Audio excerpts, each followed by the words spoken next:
Alright guys, today we're gonna be reacting to 5 taboo, weird, or illegal things in America that are normal in Germany. We reacted to one of his content a couple days ago. Very good content. The guy's from Texas, lived in Germany for a couple years, man. Hey, good for you, man. I'm very happy for you. So we're gonna see what's going on here. Love his dog because if he have a nice dog, let's jump in. Good chunk of Europe, but you wouldn't know anything about that, would you, Jack?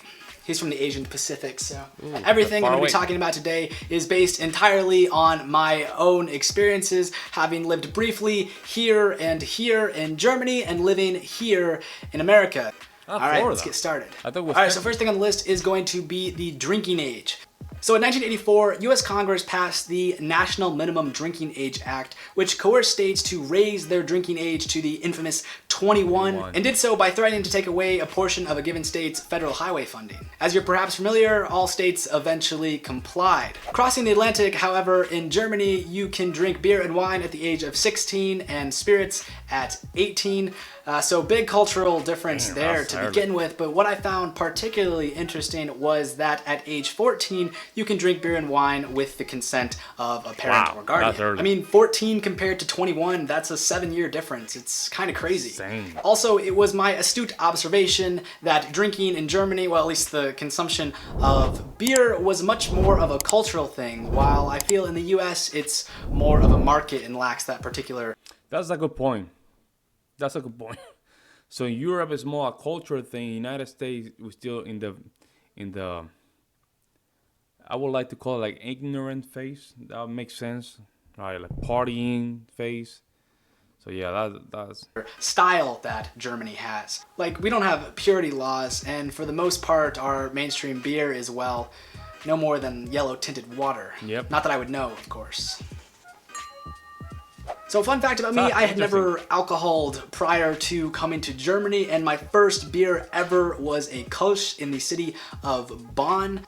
Speaking of Bonn, for this one, let's go back to July 2015. It's 6:30 p.m. and I'm lounging on the Bonn University Hofgarten, enjoying einige kalte deutsche Biere with a small group of friends. There are groups like ours all around us, casually drinking, some playing frisbee. There are couples walking in the park. There are children playing in the playground. It's absolutely an incredibly beautiful scene.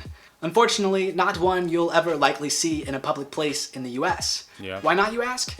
Because here in America, we have these little legal technicalities referred to as open container laws. Real bummer, believe me, I know. When I got back to America, all the drinking games I was familiar with were optimized for the great outdoors, such as like flunkyball. In truth, I don't think America should legalize public drinking unless it first implements some kind of comparable fine system. I just think the... Yeah, that's a good point. That's a good point. Unless you give like an incentive to clean up. Because there's some cities in the United States where you have some recycle initiatives, but we're not using them. Like, we have them. We can just put some of the bottles, some of these things, but people don't use them. So we have to create that culture first, and then we can move to a place where we can do these things. Because I don't want the public workers to be cleaning bottles of beers all the time, because we Americans are irresponsible. Mess would be too great. And also, I think American culture in regards to drinking and beer has to first evolve because I think it would just be abused into oblivion. 100%, I agree. All public drinking is legal today. Yeah. So that's so later on, let's say 30, 40 years, we can do that. I agree. So this was one of the more surprising things for me when I first arrived in Europe. Considering how progressive Europe seems to be, it really surprised me that Europeans, well, at least Germans, smoke as much as they do. I grew up in the US during a time where there were massive anti-smoking campaigns with a constant flow of scare tactic TV ads, as well as relentless drug prevention programs in schools. There was really no way you could escape it. When I was in high school, I didn't have any friends that smoked cigarettes, and now that I'm in college even, I only have maybe 1 or 2 friends that do. So I'm hesitant to say it's categorical, but in my experience it seems to be that smoking cigarettes becomes more and more taboo in America every year. Yeah, thank So if God. you've ever been to the grand old Man, U.S. of I lost A, family. I lost family because they used to smoke a lot. Like, so that's a good thing that we had done in the United States. Just get rid of the cigarettes, man. you're probably acutely aware that here in America, we're not as keen on having those fancy bubbles in our agua. Can you buy it here? Sure, but it's not even remotely as popular as it is in Germany, dare I say, I most love of, my if not sparkling water. all of Europe. So another quick life story with Austin. When I was on the plane to Germany, it was the first time I had had carbonated mineral water, and I was so disgusted by it that I really thought I was going to throw up right. Really, man? Really? Well, he's lived in the South, maybe. I mean, I've been drinking carbonated water for, since I was in college. That was in 2000, what, 2010? Not as much, but now I got more into it. But I think he has a point. Like, we're still drinking regular water, but not carbonated water. However, carbonated water is very good for you. It just, reduce appetites, and it is also water, so.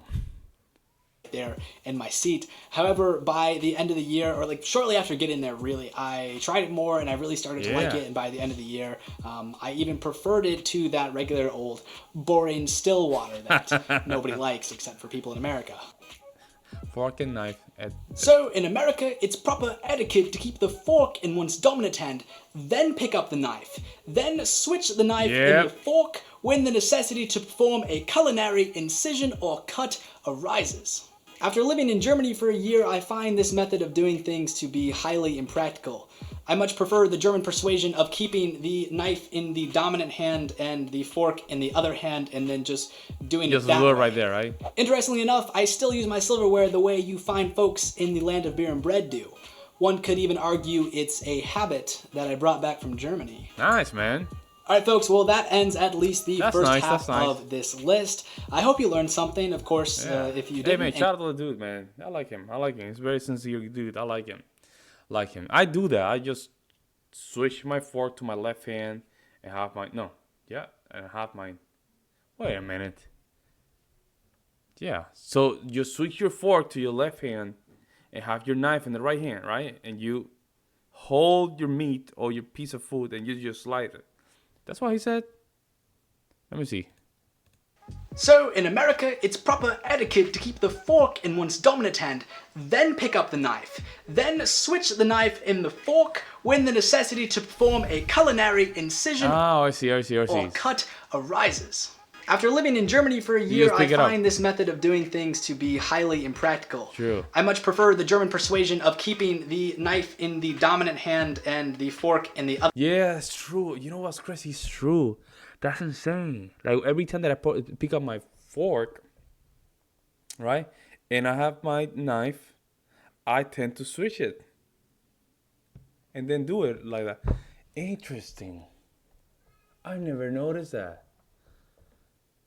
It's proper etiquette, right? Like you're supposed to do like that because we want to be like the Jones. You know what I'm saying? Like I never. Why do I do that? Like I pick up the fork and just switch it. Crazy. Hey man, shout out to this dude. He just red pilled me on this. Very good, thank you. But most of the time, I'll pick up my knife, my fork, and my knife, and then switch them, and then start eating. Interesting. I just learned something here. Let me know what you guys think in the comment section below. Now, do you guys drink regular water? Do you guys drink regular water or only sparkling water? Because when I was in Italy, When I was in Italy, it was regular water. When I was in Bulgaria, it was regular water. When I was in the airport, there was regular water and sparkling water in Austria. So let me know what you guys think. In the meantime, guys, I'll see you in the next one.